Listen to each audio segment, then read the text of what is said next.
I was looking at the game the other day and it so frustrated me because Giroud's up there on his own trying to hold the ball up, but nobody's ever running in behind him, which was the Arsenal way. They're trying to go through the middle all the time.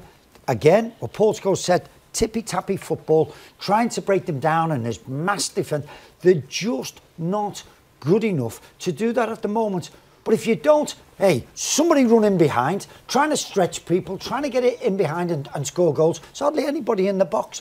So much of a muchness in that. When you look at the true Arsenal fluency, Jeff, you talk about interchanging and movement. Two of the best players that ever did it, exposed it, were probably Lundberg and Perez. Perez was much more talented than Lundberg on the ball because he could make things happen.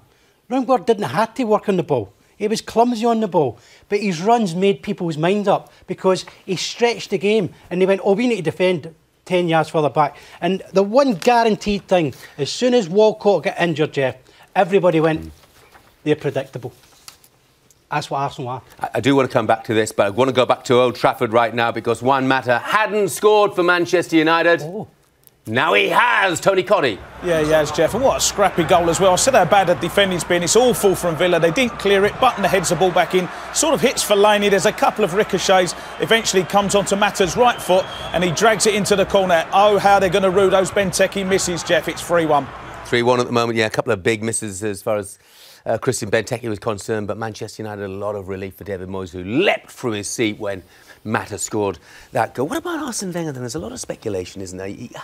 He says, Tiss, that he's given the club his word about a new contract, and I think, you know, he is clearly a man who should be taken at his word. But how long will an educated, you know, eloquent, passionate man stay and suffer the torment of having the cameras trained on him constantly, as he did at Chelsea, the humiliation of that, the newspaper headlines screaming for his head the next day? How long will he suffer that? Does he need that?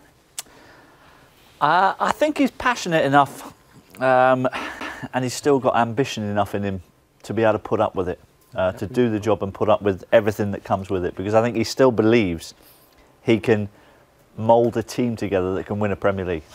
It's gone again from him this season, but I think he still believes that he's got years in front of him, and I think he wants, for me, I don't think he wants to go out at Arsenal now with people remembering the last 500 games as opposed to the first 500 games of his career. So I think if he was to go and win the Premier League title next season, I actually think if he did that, he'd step down and he'd go out as a winner. Arsene Wenger said this week, he said, Tom, he said, champions keep going when everybody else would give up. But surely the title's gone for them now, hasn't it?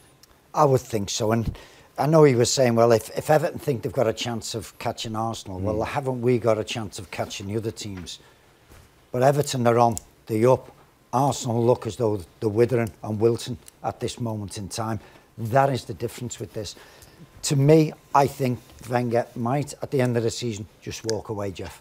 Because I think once he feels like he's losing the faith of the fans, which in Arsene we trust, that is all diluting with every game. And I know you can say, well, I'll have the good times, and this is still a good side. And I go with what Mayor said about the injuries, but this is happening too often now for Arsene Wenger. And even if he starts next season, he can win the first couple of games. As soon as he has a couple of games, bad turnarounds, the fans will be on his case again. And I don't think this man does it. For all what he's done for the league, I think he's been fantastic. I don't think this guy should have the humiliation with what he's had to take lately, because he is better than that. And I think once he starts thinking for the good of the club, that I think it's better if I go. And I think that might be at the end of the season. Never finished outside the top four, of course, under Arsene Wenger. Arsenal against Manchester City. It is our Saturday night football this evening.